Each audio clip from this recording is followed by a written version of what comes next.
I've used chainsaws for years, and not once have I used a brand new chainsaw.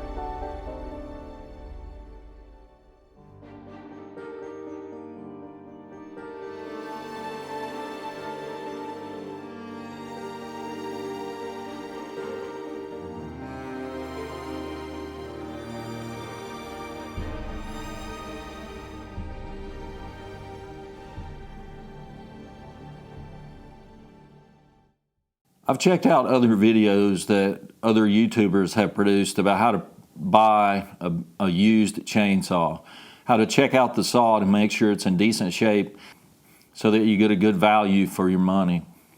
I've got my phone set up here with some notes, so I'm kind of glancing over. That's why I'm wearing my glasses. The videos online which discuss how to purchase a used chainsaw are very good, and they've already covered a lot of the topics that I would cover if I were to make a video about how to purchase a used chainsaw, how to check out the saw and make sure it's in decent shape. Standard methods, which I agree with, are check the underside of the saw. Look at that underside and see if you can get an idea of how hard the saw was used. Did it ride around in the pickup bed for a long time? Was it slammed down on the ground often? Or is it a shelf queen? Does it have very few scratches underneath? And how hard was it used? Does the saw have new parts on it? Why are those new parts there? Are the parts that were replaced of equal or better quality than what came on the saw? Are they OEM parts or are they cheap Chinese knockoffs? Are there cracks in the case or the plastic underneath? Does the fuel leak? If you have a crack in the gas tank, the fuel's going to leak, and that's terrible. That's a no-go. Ideally, you should be able to tear into a saw, look at the exhaust, look at the piston, look at the intake, look at the air filter, take off the covers, look at each side, check out the chain, check out the pull starter, check the crank bearings for play. That's all nice to do, but frankly, that's a little invasive for someone who's selling a saw at a yard sale or Craigslist or Facebook or something. And it's also kind of a high expenditure of time on your part. If you're going to tear into multiple saws before you buy one, you're going to spend a lot of time fiddling before you purchase one. And my time's a little more valuable than that. So what I've done in the past is I've purchased from online sources. I have one or two forums, online forums that I like, and I've had good luck buying saws from them. The good thing about it is the seller usually produces multiple really good pictures of the saw. They also show it with the muffler off. They show the piston, several places on the piston to make sure it isn't scored. They show the air filter, all the chain. You know, if you get good pictures, that tells a lot of the story. But a big part of what I like to do is call the seller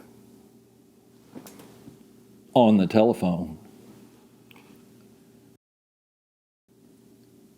Texting or using instant messages on forums is okay to get started. But I really like to hear the person's voice. I like to hear the inflection in their voice. If I ask them questions, I want to know if they stammer or hesitate before they answer. I want to know if they're confident in the quality of the saw, or if they may be if there may be a reason they're selling the saw rather than they just don't need it anymore, or they're moving to the city where they may not need to cut anything. If a saw is for sale, sometimes there's a good reason it's for sale, and I want to know that. This particular saw has run well for years, but there was a time I had a lot of trouble with it and I almost threw it away. I could not figure out what the problem was, and I thought it was carburetor related, but it turns out it was actually coil related and spark related. But it was intermittent. It would run for a while and then it wouldn't. It would run for a while, then it wouldn't. So I lived and learned with that one. I put an aftermarket coil on. It's been running great ever since. So it's a little scary to buy a used saw, really, because you don't really know exactly what you're getting into. But that's the way I do it, and I've done it for years, and I'll probably continue to do it because new saws are costly, and when you carry them out of the store, they depreciate pretty fast at the beginning. So I like someone else to pay that depreciation. I do that with my vehicles, with farm tractors, and other things like that. So common advice you'll see online is pull that muffler, look at that piston, look for scratches and scoring.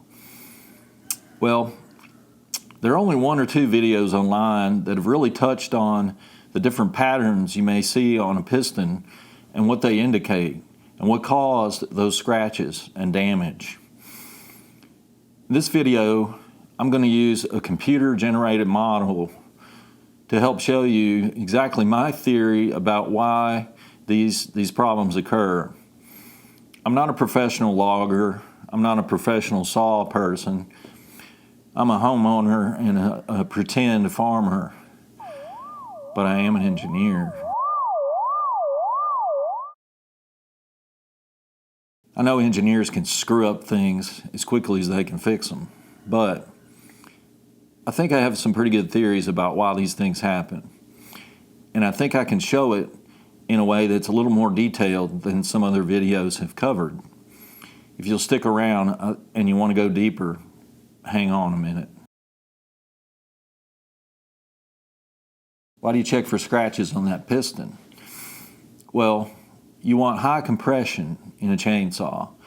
You want the piston rings to seal inside the cylinder, produce a really tight seal so that the air and fuel mixture is compressed the most it can be compressed so that you get a powerful explosion when that spark ignites.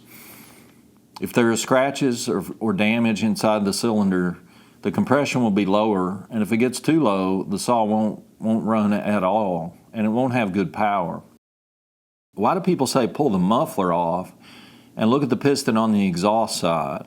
Why wouldn't you focus on the intake side or somewhere else on the piston? Why is the exhaust side so important? There's more heat on the exhaust side. When parts rub together, they create additional friction and heat. Material may actually transfer from the aluminum piston to the chrome-coated aluminum cylinder wall. And when that material transfer occurs, you get scarring on the piston. The material may actually melt. It may actually get soft enough to transfer and move around on that piston. If the piston gets hot enough, the piston can actually melt and seize the rings inside the piston ring grooves, which will cause the piston rings not to seal anymore. In that case, you'll lose your compression. When you inspect a piston, what you want to see are the machine marks that were put there by the machines when the piston was produced. These small little, almost microscopic marks are there to help hold oil, to hold the lubrication between the piston and the cylinder wall so that there's less friction and less wear. As these machine marks wear off, the lubricant has less surface to hold on to, and it doesn't do as good of a job creating that film to lubricate the piston. So the wear continues to increase. The wear rate will increase when those machine marks wear off. There's one pattern you'll see on the piston when a person accidentally runs the saw with no oil mixed into the gas. We call that straight gassing the chainsaw. And that's a terrible situation because when the saw is running with no lubrication, that gas is also going into the bottom end and ruining the bearings and the wrist pin on the piston in addition to wearing out the cylinder wall and the piston. So straight gassing a saw can be catastrophic. It can cause enough damage that you have to throw the saw away. It can be too expensive to even repair. I have a video about that oil mixing procedure that we use so that we don't wind up with gas and no oil. It's worked for a long time. Another reason pistons can score and a saw can fail is a situation called a cold seizure. I think it's important to warm up machinery before you use it full bore. I think that applies to chainsaws, lawnmowers, vehicles, diesel engines, gas engines, boat engines. As a general rule, I just warm stuff up before I go to town with it. Some people have trouble with saws seizing, and it's due to their habits of starting the saw and instantly taking it up to full throttle and full load. When you do that, you'll have problems, and I can demonstrate in the computer why that happens. Okay, so the piston slides up and down in the cylinder. The piston is made of aluminum, typically. The cylinder is typically made of aluminum with a chrome coating. There's a small gap between the piston and the cylinder so that the piston can slide up and down. Now the ring is a little bit larger, and it does the actual sealing job inside. But if that piston warms up faster than the surrounding cylinder, it will expand out further than it's supposed to and actually physically rub the cylinder. When that happens, you get a lot of heat and that you get scoring instantly. Warm your stuff up. Warm it up. Some people have warmed their saws and gotten rid of this problem completely after ruining a couple of pistons and cylinders. So it's a good idea to warm it up gradually, let it idle a bit, blip the throttle a little bit, gradually go from low RPM to high, let it warm up, then start cutting under load. Another point about that warming up situation too is that on the side of a piston, there's a small steel pin typically that keeps the ring in place. That pin keeps that ring from rotating so that the ring doesn't snag on the exhaust port or the intake port or wherever it's supposed to be. Typically the pin is made of steel, again the piston made of aluminum. If you fire up the saw and you just start running really fast and you heat up that piston, that aluminum will expand faster than the steel pin. The pin can get loose and then rub against the cylinder, causing scoring. And it can cause the pin to wallow itself out in that little hole. A saw can be ruined from a lean condition, and you may not even know it if you have an air leak. Air leaks can come from gaskets and seals in the saw. The crankcase has to be sealed to operate properly. There are seals at the crank on each side. There are seals between the cylinder and the crankcase at the top. There are seals where the case halves split. There's a seal all the way around that has to be intact for the saw to run correctly. If the saw leaks air through these, or maybe the intake plastic boot can sometimes leak or get a crack. If that leaks, you'll get more air into the mixture than you have the carburetor adjusted for. If that mixture gets more air and less fuel means less oil also, less lubrication. And it means more heat on top of that cylinder. And as the piston goes up and down, you're going to get melting, scoring, scratching, all sorts of problems from a lean condition. So the seals have to be in good shape.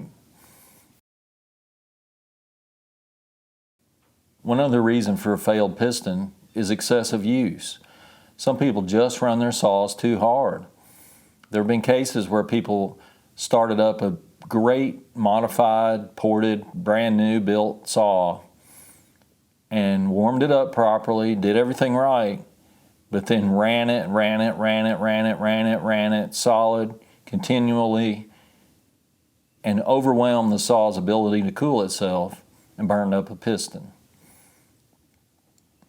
The cylinder has cooling fins. There's a fan on the side that blows air across. But occasional idling, occasional medium speed cutting, and taking a small break between large rounds, I think, can help a saw to recover its temperature and not overheat and overcook.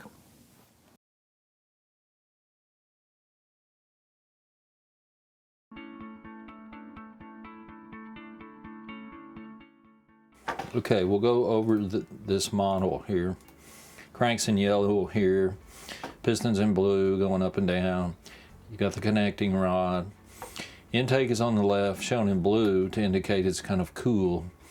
Exhaust is shown in red on the opposite side. The red color indicates extra heat. Also shown on the other side of the piston are the transfer ports. I'll do a cut through the different section to show you the transfers. Okay, we can show the transfers by going here. And as the piston goes up and down, the piston oscillates. The piston oscillates up and down. It exposes or covers these transfer ports, shown in blue here. So the fresh air and fuel gets forced through these transfers around and on top of the piston, so that combustion can take place. This particular arrangement is called closed transfers. This is a closed transfer. The transfers are in the cylinder. They don't extend down into the crankcase.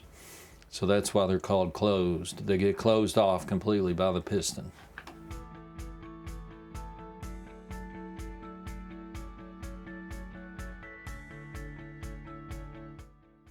Okay, now we'll go over how this thing works.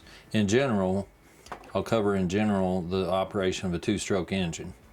Okay, this is a piston-ported engine, so there are no valves, as you would see like in the motorcycle engine I showed at the beginning of this video. This is a two-stroke, so there are no valves, and the gas is mixed with the oil, of course. Okay. I have different colored spheres here, like in one of my other videos. I'm staying with the same concept here. White indicates air, red is fuel mixed with oil, and black is soot or exhaust. So the way it typically works is when the piston is going up, it's creating suction. Remember that this crankcase down here is sealed. It's sealed by seals at each of the cranks on both sides of the case, and sealed at the cylinder and case. So as this piston goes up, the volume is increasing inside. So that creates suction. When the bottom of the piston when the piston skirt clears the intake port, it sucks the air and the fuel in from the carburetor, sucks air through the air cleaner into the crankcase, and it sucks fuel, through the carburetor, through the jets, and into the crankcase. Now this fuel and air mixture can jostle about inside, and it serves the function here of lubricating the bottom end. It comes in relatively cool, so it cools the bottom end, and it lubricates these crank bearings and the wrist pin bearings on the piston. So then, combustion takes place, the piston comes down. As it comes down, it's creating pressure in the crankcase. The volume is decreasing, so that forces this air and fuel mixture up into the transfers. Now I've lost the little red ball there. Let's see if I can find it. Here it is. Okay, so these little, as they enter the transfer, the fuel and air go into the transfer. As the piston goes down and travels past, it exposes the transfer. So the fuel and air come out of the transfer on top of the piston into the combustion chamber. As this repeats and the piston goes back up, takes the fuel and air with it, compresses it under high compression. This is the spark plug. Spark plug ignites. Combustion takes place. Piston goes back down on its power stroke. And these white and red spheres that indicate air and fuel then become exhaust, which is black. The black goes out the exhaust. So that's the general operation of the two-stroke piston-ported closed transfer engine, chainsaw engine.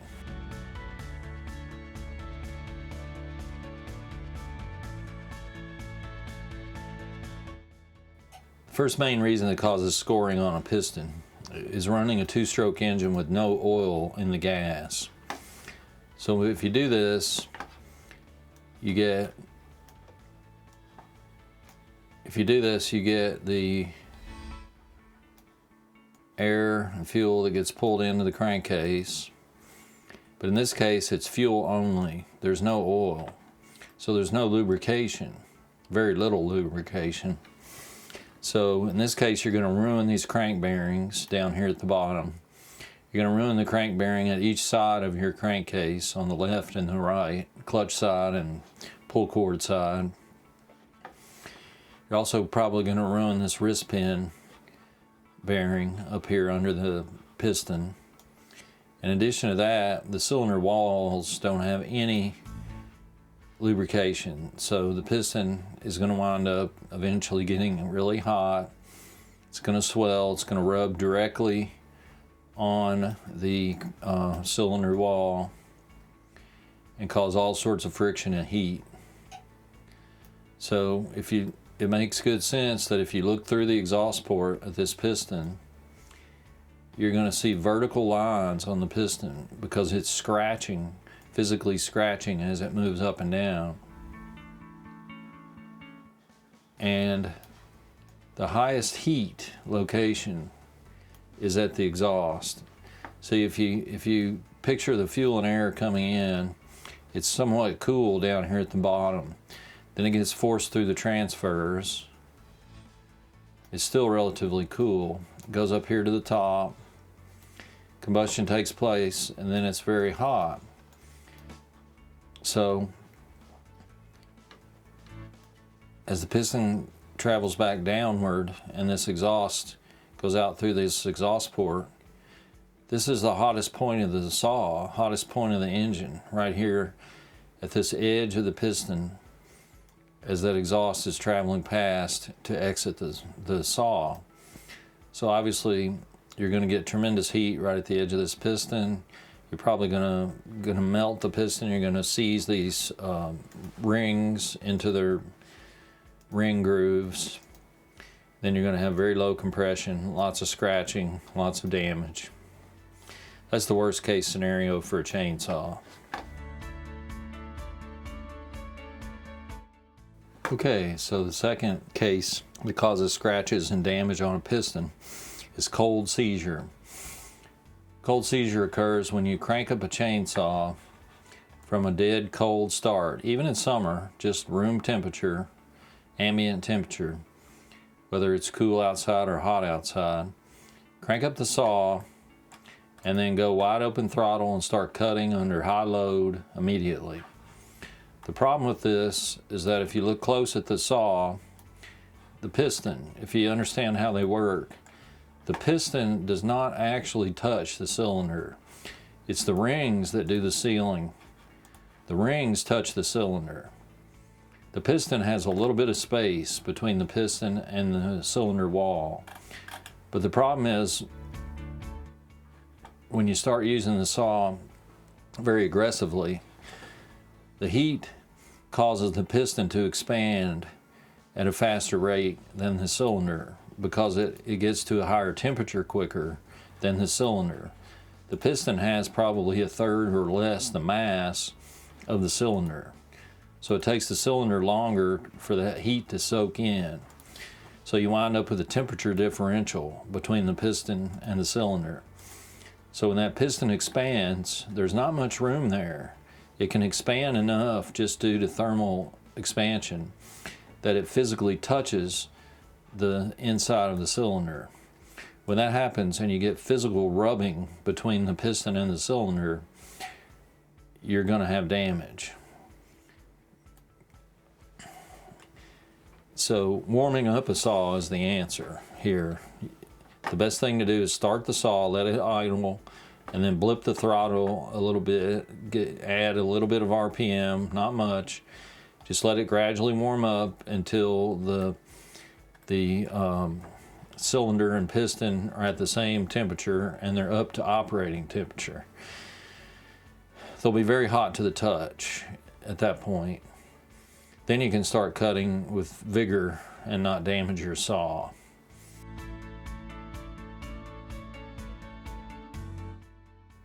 Third case that can cause damage is too little lubrication mixed into the fuel. The minimum these days, as the time of this video, is 50 to 1. I usually run about 40 to 1 for added insurance against poor lubrication, against this problem.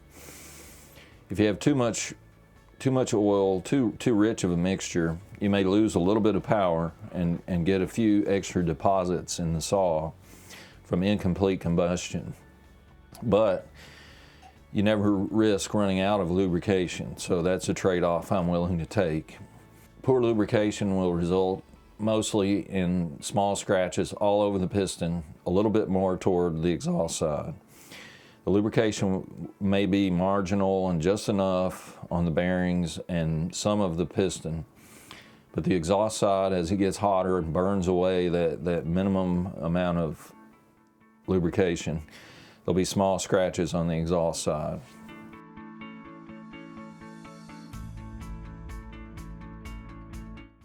Okay, the next failure is due to running the saw too lean because of air leaks. Now this one is unfortunate because a person can have this happen under really no fault of their own. A saw can be running fine, adjusted perfectly, and then suddenly, say, a crank seal could fail. A seal could let extra air in. So, in this case, you would have, proper air to fuel mixture, but then say, we let a little more air in. I'll turn one of these air spheres on. So, let's say you've got too much air and the same amount of fuel. So then it goes through the transfers, winds up on top of the cylinder, on top of the piston, excuse me. Then when combustion takes place, there's too much air, all the fuel's burned up, and it burns really hot when there's too much air. It's as if you've adjusted your carburetor, but you haven't. The carburetor is adjusted properly, it's just that there's an air leak that's sucking in air that shouldn't be there. Now, the telltale sign for this is scratches right at the exhaust. And that's why people are so excited about pulling off the muffler, looking through the exhaust port to check for vertical scratches. Because if a saw has any leaks, or if the owner has run it too lean, you're going to have scratches right here at the exhaust where it's hottest. In the previous example of the cold seizure, that will cause scratches around the full perimeter of the piston and inside the cylinder. But running it too lean due to a leak will mostly cause high heat problems right at the exhaust. Because keep in mind, down at the bottom there's no combustion taking place. So even if there's a little bit of extra air, you still have lubrication due to the fuel and the oil mixture. So that the bottom end will be okay. It's on the top where you have combustion that you'll have the high heat issue.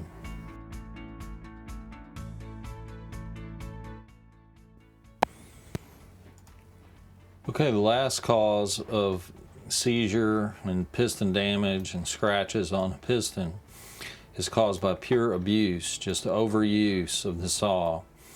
If a saw is run continuously under high load, full throttle, very, very large logs, just time and time again with no rest in between each cut, no idle time to let the thing cool, you'll have a situation where the piston and the cylinder get so hot that the piston can actually get soft. It starts to melt. And then you'll have some material that will form, slide across and lock over these piston rings. It'll cause the rings to stick in their grooves, And then you'll certainly have no compression because the rings won't extend out and seal against the side of the cylinder wall. Once they get locked inside these piston grooves, then you're done. The piston is done for. It's shot. So aluminum has kind of a low melting point, really, compared to steel and other metals.